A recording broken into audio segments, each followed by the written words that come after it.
What if the greatest king in European history wasn't just a symbol of glory, but the architect of France's downfall? In this video, we will uncover the hidden system of control, fear, and obsession behind King Louis XIV's reign and answer one disturbing question. Did the Sun King's brilliance slowly destroy the very nation he ruled? They called him the Sun King, the man around whom all of France was meant to orbit. Gold, mirrors, silk, and endless ceremonies. Versailles shone so brightly that Europe believed France had reached perfection. But behind the glittering halls and carefully choreographed rituals lay a far darker reality. This is not the story of a perfect monarch. This is the story of absolute power, silent suffering, and secrets hidden behind gold-plated doors. Tonight, we step into the shadows of Versailles to reveal the dark secrets of King Louis XIV. Imagine being a child who learns. Before learning mercy or trust, that power can vanish overnight. Louis XIV was only 4 years old when France erupted into chaos during the Fronde rebellions. Nobles stormed Paris, royal authority collapsed, and the young king was forced to flee his own palace under cover of darkness. That fear never left him. It settled deep in his mind and slowly transformed into obsession. From that moment, Louis understood one thing with terrifying clarity. If he ever ruled freely, he would never allow anyone to stand above him, beside him, or even close enough to threaten him. When Louis XIV finally took full control of France, he did not simply become king. He reinvented what kingship meant. He rejected the idea of shared power and replaced it with something far more dangerous: absolute authority wrapped in divine illusion. He declared himself the center of the state, famously embodying the idea that the nation itself flowed from his will. But this was not arrogance alone. It was strategy. Louis carefully crafted the image of a god-king, not through speeches, but through daily theater. Every movement of his body became sacred ritual. The act of waking up, known as the leva, was transformed into a public ceremony attended by nobles desperate for proximity. Who could hand him his shirt? Who could watch him dress? Who could stand closest to his bed? These moments replaced political power. Ambition no longer meant ruling land or commanding armies. It meant being seen. By turning himself into a living symbol, Louis stripped the nobility of real influence while convincing them they were more important than ever. They believed they were part of something grand, something eternal, while unknowingly surrendering their independence. Power was no longer debated in councils or challenged on battlefields. It flowed silently from the king's presence alone. The Sun King was not born, he was constructed. Art, architecture, music, and literature became tools of control. Painters depicted Louis as Apollo, the sun god, radiating order and light across the kingdom. Court poets praised his wisdom, his strength, his divine right to rule. Even the calendar bent to his image, with festivals and celebrations reinforcing the idea that France revolved around him. Repetition turned illusion into belief, and belief turned into obedience. This manufactured divinity served a darker purpose.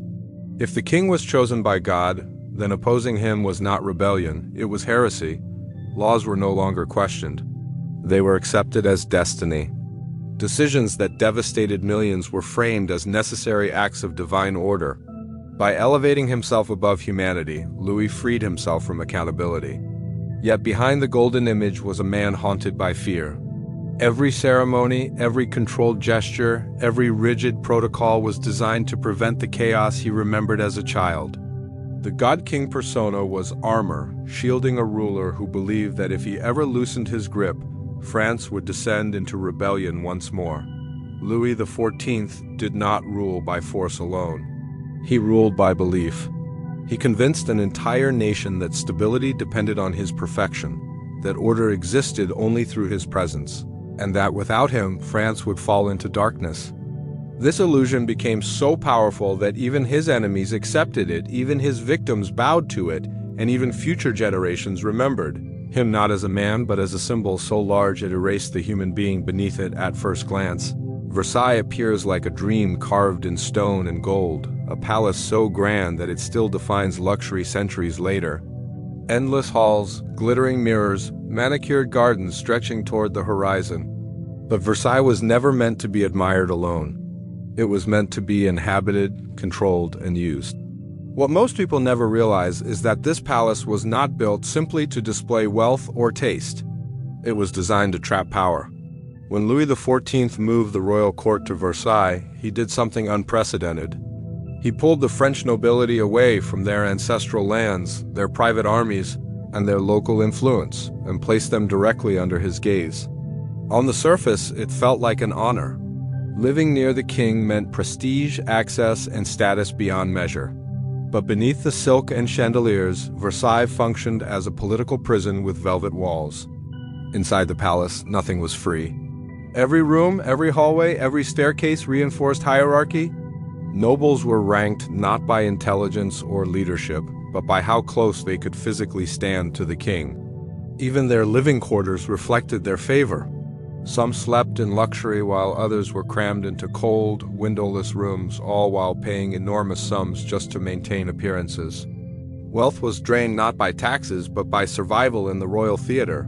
Versailles turned competition inward. Instead of plotting rebellion, nobles plotted against one another for ceremonial privileges. Who could dine near the king? Who could speak to him for a few seconds? Who could walk beside him in public? These moments meant everything because access was power, and power was entirely controlled by Louis. By forcing the nobility to fight for scraps of attention, he ensured they never united against him. Time itself was controlled within the palace. Days revolved around the king's schedule. Meals, prayers, ceremonies, and entertainments followed strict routines that left little room for independent thought. Nobles became performers in a never-ending play, obsessed with etiquette and terrified of making mistakes. One wrong gesture could end a career. One misjudged word could lead to exile from the court, which was a social death sentence. Outside Versailles, France suffered, wars drained the treasury. Crops failed, hunger spread through villages. But inside the palace, reality was softened by music, feasts, and illusion. The nobility became insulated from the pain of the people they were meant to govern. By the time they noticed the cracks forming in society, it was already too late to act. Versailles also ensured constant surveillance. Privacy was almost non-existent. Walls had ears, servants reported everything. Rumors traveled faster than truth. This atmosphere bred paranoia and obedience. No one knew who could be trusted, and so silence became safety. The king rarely needed to punish openly because fear did the work for him. Louis XIV understood something crucial about power. You don't always need chains to imprison people. Sometimes comfort is enough. The nobles of France lived surrounded by beauty, but stripped of purpose. They wore jewels while losing authority. They danced in halls that distracted them from the fact that their political relevance was fading day by day. Versailles shined like a symbol of perfection to the outside world, but inside, it slowly hollowed out the ruling class of France. By the time the palace's doors finally opened to revolution, the nobles who once ruled the countryside no longer knew how to lead, how to fight, or how to survive without royal approval. In the mind of Louis XIV, unity was not a goal. It was a requirement. A divided faith, he believed, meant a divided kingdom, and a divided kingdom threatened everything he had built. Religion, for Louis, was never just a matter of belief. It was a tool of control, obedience, and identity. To rule absolutely, he needed more than political loyalty. He needed spiritual conformity. At the heart of this obsession stood the Protestants of France, known as the Huguenots. For decades, they had lived under limited protection granted by the Edict of Nantes, which allowed them to worship freely while maintaining a fragile peace between Catholics and Protestants. To Louis XIV, this tolerance represented weakness. It was a reminder that the state had once compromised. And compromise in his world meant vulnerability. Louis began his campaign quietly. Protestant churches were restricted, schools were shut down. Public offices were denied to those who refused conversion. The pressure was subtle at first, wrapped in legal language and royal authority. But the message was clear. Conformity was rewarded, resistance punished. Over time, the quiet pressure turned into open intimidation. Then came the Dragonnades.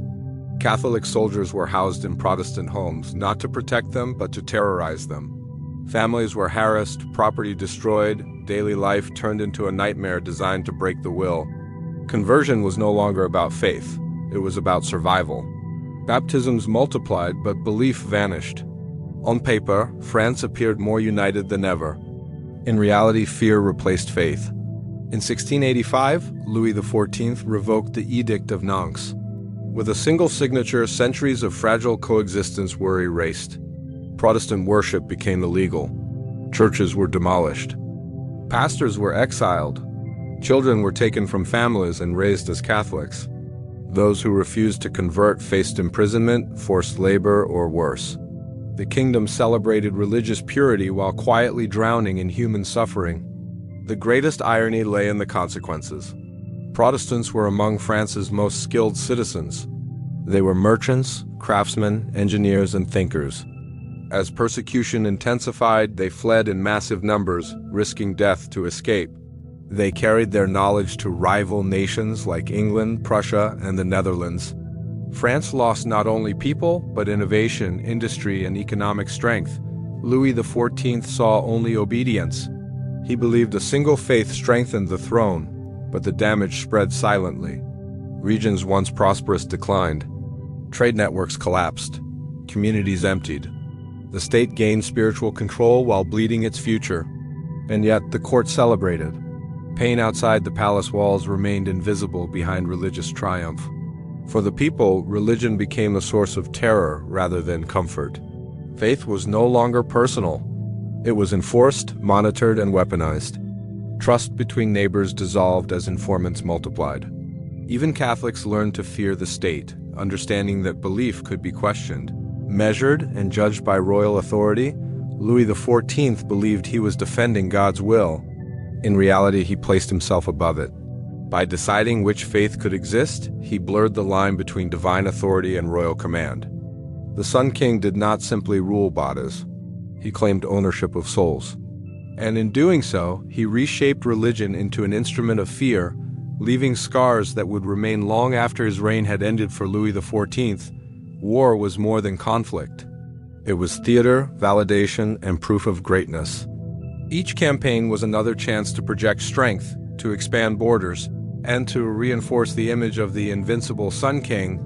Victories were celebrated with monuments and paintings, while defeats were rewritten or quietly forgotten. But far from the battlefields and the triumphal arches, war carved deep wounds into the body of France. Louis fought almost continuously throughout his reign. The Dutch War, the War of the League of Augsburg, the War of the Spanish Succession, names that sounded distant and glorious to the court but devastating to the people. These wars demanded enormous resources. Armies had to be fed, clothed, armed, and paid. Fortresses were built, cannons were forged. Roads were repaired to move troops faster. All of it came at a cost that was never borne by the king himself. Taxes climbed relentlessly. Peasants were squeezed until nothing remained. Farmers sold tools to pay collectors. Families skipped meals. Entire villages disappeared under the weight of royal ambition. While Versailles sparkled with feasts and fireworks, the countryside endured hunger so severe that bread riots became common. War fed the myth of Louis XIV, but it starved his people. The soldiers who fought these wars were not heroes in shining armor. Many were conscripts pulled from fields and workshops, forced into service with little training and even less protection. Disease killed more men than enemy fire. Marched through frozen winters and scorched summers broke bodies long before battles began. Survivors returned home crippled, if they returned at all, carrying trauma that had no name and no cure. At court, war was sanitized. Reports were filtered, losses were minimized. Artists painted scenes of glory instead of mud and blood. The king reviewed troops in polished armor, far from the stench of death. War became a distant spectacle, a symbol rather than a reality. This distance allowed Louis to pursue conflict without confronting its consequences. Even victories carried hidden costs. Conquered territories required occupation and administration. Borders stretched thin, demanding constant defense. France's enemies learned to unite against it, forming alliances driven not by loyalty to one another, but by fear of French dominance. What began as expansion slowly turned into exhaustion. The treasury drained faster with each campaign. Borrowing increased. Debt piled upon debt. To maintain the illusion of strength, the state masked its weakness. Officials squeezed harder, confiscating grain, raising levies, and enforcing collection with brutality. The suffering of the lower classes became invisible statistics, reduced to numbers on a ledger. Louis XIV believed war defined kingship. Peace to him was stagnation. Glory demanded conflict, and conflict demanded sacrifice. But the sacrifices were never equal. The Sun King stood illuminated by victory while millions lived and died in the shadow of his ambition. By the final years of his reign, France was exhausted. Fields lay untended, trade slowed. Famine returned with deadly force. The people no longer saw war as glory, but as endless loss. Yet the machinery of conflict continued, driven by a ruler who could not abandon the image he had spent a lifetime constructing to the world. Louis XIV appeared eternal. His posture was perfect, his movements rehearsed, his authority unquestioned. But once the doors of ceremony closed and the crowds dispersed, the image of the Sun King began to fade. Behind the controlled smile and golden robes was a man slowly breaking under the weight of the role he had created for himself. Louis XIV lived much of his life in pain. His body, like his kingdom, was pushed beyond its limits. He suffered from chronic illnesses that worsened with age-infected teeth, gout that made walking agonizing, digestive problems that weakened him, and painful medical procedures performed without anesthesia. Doctors treated him as a symbol rather than a patient, subjecting him to brutal remedies in the hope of preserving the image of strength. Every day became a test of endurance, hidden beneath layers of silk and discipline. As his health declined, so did his sense of security. The king, who once radiated confidence, grew increasingly paranoid. He feared betrayal not only from nobles, but from time itself. Death surrounded him. One by one, his heirs died, his son, his grandsons, his great-grandsons, leaving him haunted by the collapse of the dynasty he had spent a lifetime constructing. Each funeral chipped away at the illusion of divine favor. Louis sought control where he could still grasp it. Court etiquette became stricter. Ceremonies became longer and more rigid. Even small deviations were corrected. This obsession was not vanity alone, it was fear. The rituals that once reinforced his authority now served to reassure him that order still existed, that the world had not slipped beyond his control. Emotionally, Louis was isolated. True friendship was impossible for a man who could never be equal to anyone. Every conversation was filtered through hierarchy. Every relationship carried calculation. Even love was constrained by duty and appearance. His marriages and affairs were shaped by politics and legacy, not intimacy. As he aged, the court that once revolved around him became quieter, more somber, reflecting the loneliness of its center. Religion, once a tool of control, became a source of personal anxiety. The king grew increasingly obsessed with morality, confession, and preparation for death. He monitored his own soul as closely as he monitored his kingdom. Fear of divine judgment replaced the confidence of divine right. The God-King began to see himself as painfully human. In his final years, Louis XIV rarely left Versailles. The palace that had once symbolized domination became a refuge from the world he could no longer fully command. The mirrors reflected not power, but decay. The body that once embodied the state now struggled to stand, to eat, to breathe without pain. Yet, even in decline, the performance continued. The king insisted on maintaining ceremony to the end. He wanted the world to remember the Sun King, not the fragile man beneath the crown. His suffering remained largely unseen, hidden behind protocol and silence. The greatest irony of Louis XIV's life was that in seeking absolute control over others, he lost control over himself. The role he invented trapped him as completely as it trapped the nobility. The man who turned power into theater spent his final days imprisoned by the very image that had made him immortal.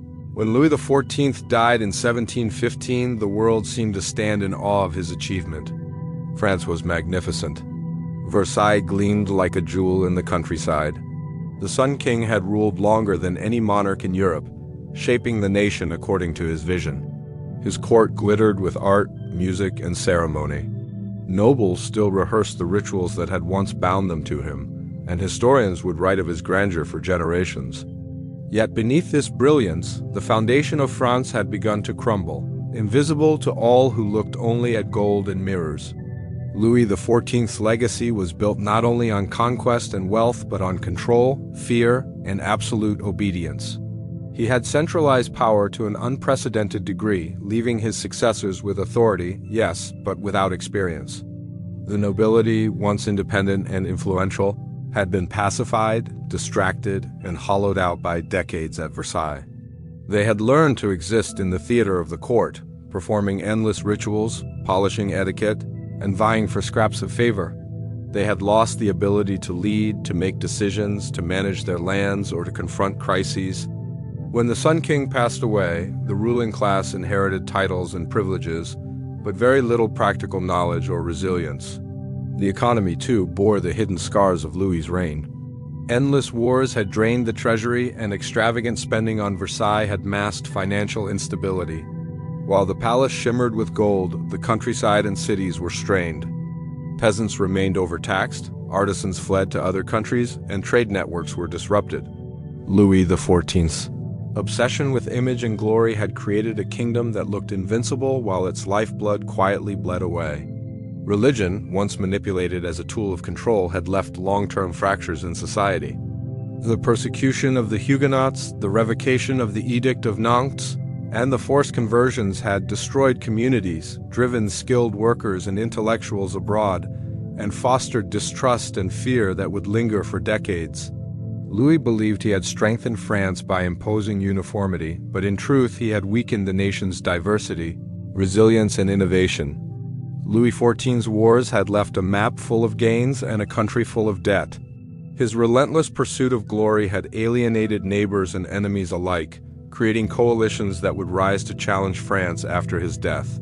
The Sun King's victories may have expanded borders, but they also stretched resources thin, leaving the kingdom vulnerable to political, economic, and social instability. Even culturally, his reign cast shadows. Versailles inspired awe, but it also set an impossible standard. Nobles measured their worth not by contribution to society but by proximity to power. Wealth became spectacle, status became theater, and the nation's priorities shifted away from practical governance. The brilliance of Louis XIV blinded France to its internal weaknesses, hiding cracks that would later become chasms. When historians glorify Louis XIV, they often speak of the Sun King's power, his artistic patronage, and his triumphs. Yet the true story is more complicated. He created a kingdom that dazzled the eye, but carried burdens invisible to most. He taught the nobility to bow, the people to obey, and the world to marvel. But in the process, he left France vulnerable, fragile, and unprepared for the storms that were inevitably coming. The light of the Sun King shone brightly, but it cast long and unforgiving shadows. Louis XIV, the Sun King, remains one of history's most mesmerizing figures, a monarch whose reign dazzled the world with grandeur, power, and spectacle. Yet behind the gold, mirrors, and endless ceremonies lay a far darker truth. He was a man who mastered the art of control, transforming fear, ritual, and religion into tools of absolute authority. He built Versailles not just as a palace, but as a cage for the nobility, ensuring their obedience while isolating them from reality. He waged wars that fed his ego and left his people starving. He persecuted entire communities in the name of unity, and even as he appeared invincible, he suffered in isolation, haunted by illness, loss, and paranoia. Louis XIV's brilliance created a legacy that both awed and destabilized France. His pursuit of glory, control, and perfection strengthened his image, but left the country vulnerable, financially strained, and socially fractured. The Sun King shone so brightly that history often forgets the shadows he left behind, shadows that would echo for decades and, ultimately, contribute to the revolution that engulfed France nearly a century later. The story of Louis XIV is a reminder that power, no matter how magnificent, carries consequences unseen by those who only admire its surface. He was a king who became a symbol, a nation center, and yet, in seeking to immortalize himself, he exposed the fragility of the world he sought to dominate. The Sun King's light illuminated greatness, but it also cast the darkest shadows, proving that even the most brilliant reigns can leave a legacy built as much on suffering as on splendor.